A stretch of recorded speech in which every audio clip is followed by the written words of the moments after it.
Welcome to Moose Plays, everyone. I'm the Liquor Moose, and today we'll be going over my Season 3 Week 9 match of the PDL.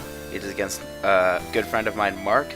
He's coach of the, the name is Flavortown featuring Guy Fieri, and he nicknamed his Tyranitar Guy Fieri. So, we have a tough match coming up this week. Mark has a very good team. I'll go over it quickly, as I want to start going over their entire team, like my opponent's entire team now. So he has Hoopa Unbound, Tyranitar, Darmanitan, Tentacruel, Doublade, Donphan, Electros, Crobat, Machamp, Guzzlord, Roserade, and Mega Altaria. Now, preparing for both Hoopa Unbound and Mega Altaria is extremely difficult. Both of their coverages are just like way too huge. Their versatility is amazing. I was the one who put in the ban request for Hoopa Unbound. Fortunately, it didn't happen, but hey, what can you do? So, going over my team quickly, I had a monster team to prepare for, obviously. So, to start, I went with Choice Scarf Haxorus. If there's one thing I know about Mark, is that he loves Choice Scarf users, specifically Darmanitan and the Hoopa. Haxorus under Choice Scarf can outspeed both of them.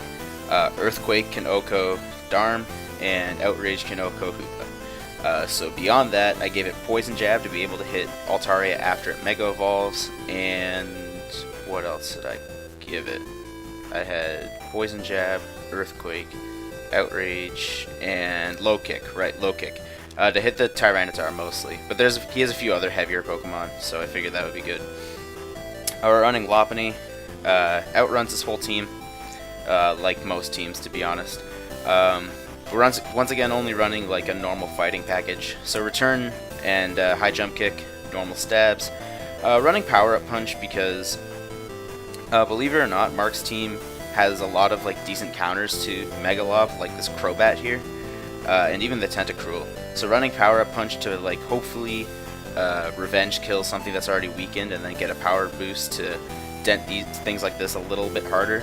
And then I'm also running Fake Out in the cases where I do need like priority first and then to hit a return. So now we're running Skarmory, and I get a little like you can tell in my voice is like I had to make a decision here. So Skarm and Heatran, they were basically like they were shoo-ins for this team because both of them have the potential to wall both the Altaria and the Roserade, which Mark didn't bring. The issue being that I figured another thing about Mark is he loves Dragon Dance. Like, it's one of his favorite setup moves. So I figured Mega Altaria would for sure be carrying Dragon Dance if he brought it, which left him with a Fairy move in most likely return, a Dragon move in most likely either Outrage or Draco Meteor if he wants to run mixed, and then one of two, either Earthquake or a Fire-type coverage. Depending on which one of those moves that the Altaria brings, if he brings the Fire move, then Heatran walls it. If he brings Earthquake, then Skarmory walls it. It's the same thing with the Roserade, as both Heatran and Skarm are immune to Poison and resist, and 4 times resist Leaf Storm. But it depends on which hidden power Roserade runs, Fire for Skarm or Ground for Heatran. I figured that I couldn't bring both because I really needed the other members of my team for this. So I ended up choosing Skarm, specifically because of Defog. I didn't want him having hazards on my team. I figured I would give up hazards of my own, basically. We're running a specially defensive version, specifically so that whatever fire coverage that Altaria could potentially run won't bring this down to the 1 HP sturdy. And then we're running Roost, Toxic to specifically clock the Altaria, Defog, get rid of hazards, and Brave Bird as my attacking move, specifically for the Roserade. If he brought it, but he didn't. Because of the potential for possible Scarfers and the fact that he really likes Dragon Dance, I figured Galvantula Webs would be where I want to go with this. Other than running Focus Sash, obviously, so I can guarantee the webs. But other than that, it's running Volt Switch, Thunder, and Bug Buzz. Bug Buzz was necessary because of this Hoopa, who is 4 times weak to Bug. Thunder as a main stab, and Volt Switch for Volt Switch things. Under Webs, and was hoping that possibly that these two wouldn't show, or one of these two at least wouldn't show up, and only having one.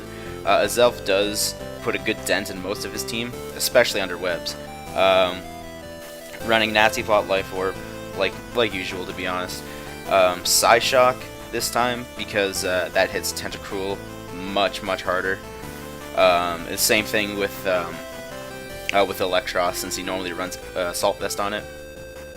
Other than that, I gave him Flamethrower for the possible Doodly that could show up, even though it didn't. And then also Dazzling Gleam, because it needed something to hit both the Hoopa and the Tyranitar. And after a Nasty Plot, it does have a chance to Oko the Tyranitar. Then we're running a physically defensive Assault Vest Seismitoad. It actually has a decent matchup against all of Mark's team, barring maybe the Hoopa. But the main reason I brought it was to be a check to Darmanitan here. Mudsdale could have come in, but realistically, Mudsdale doesn't resist the Flare Blitz, and Seismitoad does, which makes him, in my opinion, a better check to the Darmanitan. Since it's Assault Vest, we can't run Stealth Rock, so instead we're running a mixed variant with, I don't remember which specific nature. It's the one that, I think it's Relax, the one that increases defense and decreases speed, with Scald, Sludge Bomb, Knockoff, and Drain Punch.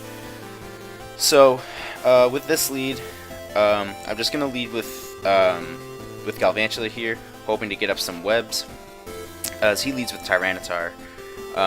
Didn't really want to be brought down to 1 HP and me staying in, and then, because I figured, like, if I get up webs, he attacks me, I go down to Sash, and then I die to Sandstorm.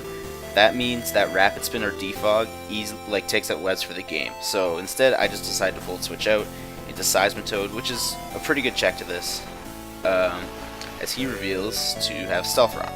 So I'm thinking, okay, maybe it's defensive. With Leftovers now revealed, it's definitely defensive. I go for the safe knockoff here because I figured he'd switch out, and he actually reveals to have Roar. So, goes into my Lopunny here, and I'm thinking, like, there's clearly no way this guy's, like, there's no way he's staying in. I can easily fire off a safe return, which is what I do. And he goes into Crobat, and I'll Mega Evolve here. And this damage reveals that he is definitely, and Rocky Helmet, he is definitely max defensive, max HP. So I gotta get out of here. I go into Skarm, which is a really good check to this, especially now that I know it's defensive and not offensive. Sand doesn't hurt me, I heal up with Leftovers. I can go for the safe Defog here. I figured this would have Taunt, and with him withdrawing, I didn't think he did, but it turns out after we talked after the match that he did have Taunt, so he just didn't fire it off. With him going into Tentacruel here, this is pretty safe for me to go into Seismitoad here to just eat up the Scald. And then he reveals to have Giga Drain. That was spicy tech on his part, as I just go for the safe knockoff. I actually didn't think he'd stay in because of a potential ground attack, but that crit actually really mattered, because now this can't really be a check to, like, pretty much anything. So I actually switch out here, anticipating this is going to Giga Drain again, and I just go into Galvantula here. I thought this would be a good time to let up some webs, but I decided against it. I figured there was a chance that Thunder could kill this, so I figured I'd go for the Thunder chance. Make a more safe play, I'd say, than getting the sticky webs off would be. As he goes into Tyranitar here, and he has he's definitely especially defensive there, with it only dealing 19% damage. So I just Volt Switch out into Seismitoad again, as he just sets up rocks again, and I'm gonna go for the Drain Punch to try to get back some health, but he just goes into Crobat. Unfortunately, get almost nothing back, and then take a lot of damage from the Rocky Helmet. So I just go back into Skarmory here, try to get the rocks away again, make sure that this Crobat can't really do a whole lot to my team, well, specifically to the Skarmory. So I just go for the Defog again here, as I believe, goes out into his Darmanitan. So now, after the rocks are gone, I just figure this is an easy he's clearly going to click Flare Blitz here as it dents like almost anything, regardless of whether it was my team or not. So I'm just going to sack off Seismitoad here. As it, like, at 9%, it's not going to do a whole lot for the rest of the match. So once this goes down, I'm going to go into Haxorus here, because even if he's Scarfed, I obviously, with only 9% left, I'm not going to be able to tell what item this is. So I figure I'll just go into Haxorus. I definitely outspeed him. I didn't want to click Earthquake, even though we established before the game that it does OHKO this, in case he goes into either Altaria or to Crobat, which are immune to it. So I did the calc, and even just at this, with the sliver of health gone, Outrage was a guarantee OHKO. So I figured there was no reason not to click Outrage here. As he switches out into his Crobat, unfortunately we'll take some Rocky Helmet damage, but this is clearly a 2-hit KO, and since I am Scarfed, he does, like, this is a guaranteed kill on the Crobat. The only issue here now is that Mark does know I'm Scarfed. So knowing that, he just goes into Mega Altaria, well, his Altaria here, but he's going to Mega Evolve, which was pretty clear to me, because then Outrage, now that he knows I'm Choice Locked, this was a safe click into here, as Outrage can't hit this. So I'm going to switch out into Skarmory, and he'll Mega Evolve and reveal to have Agility instead of Dragon Dance. So what does this mean for me? It means that he might not be as physically invested, but now I need to figure out here which specific coverage move this Altaria has. So, me just scouting for the fire move, because that's the main thing that I'm anticipating right now, I'm just going to go into Galvantula and hope that either he has Fire Blast instead of Flamethrower and could miss, or for whatever reason just doesn't have the fire move. So, I'll get back into Galvantula, and he has the Fire Blast and doesn't miss.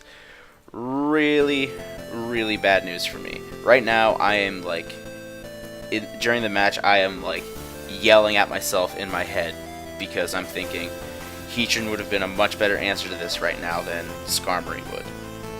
But regardless, my plan right here is to go into Skarmory because Fire Blast still can't 2-hit KO, and I'm just gonna Toxic this and establish a clock. So I'm gonna get in here. He does Fire Blast, 66%. I get the Toxic off, and like, I don't know. I'm just really down in the dumps. I would never in a million years thought that Mark of all people would run Agility over Dragon Dance. But yeah, regardless, I established Toxic. I click Roost here just in case the Fire Blast misses. Unfortunately, it doesn't. So my plan now, just go into Lopunny. I have the Fake Out, so I can get some more chip damage off of this. So as you'll see, I'll Fake Out, he flinches, he's going to get another turn of Toxic just to stall him down. Now, I realize now, after the battle, that I probably could have just switched out into either the Haxorus or the Azelf and let him hit whichever one, and then come back in to Fake Out after the turn and then guarantee the kill on this. But like, realistically, I think after the Agility here, it was just over. It rips through my team, like, so hard. It will, after this attack, go down to the Toxic. So I'm going to go out into the Azelf, and he'll go out into his Hoopa, which unfortunately, like I predicted, was Scarfed. So unfortunately, we're going to get the 4-0 loss this time. Like I said, preparing for Hoopa and Altaria on the same team, nigh impossible, pretty much. Those two together are, like, bluntly fucking ridiculous. But yeah, and like I did also have 2 midterms this past week, so I didn't start, like, I'm recording this video and we had the battle on Thursday. Didn't really start preparing until Wednesday, but I can't really use that as an excuse as everyone has shit in their lives going on. Just a little tilting that, like, something this good is just like it's really frustrating to play against. I'll be honest, like, it's just like those 2 Pokemon are so good, and like they just rip holes through like so many teams. And apparently the Altaria actually did have Earthquake, so he just gave up on the dragon move instead to make sure to hit both my Skarm and Heatran, so like there wasn't really much I could do about that. Little unfortunate, but I mean, not much I can do other than try to bounce back next week. Next week, week 10, we're going to be against Steven, who is coach of the Cambridge Crowdnut team. They also have a scary team, so keep your eye on the channel for the battle against them. And thanks for watching, and we'll see you next time.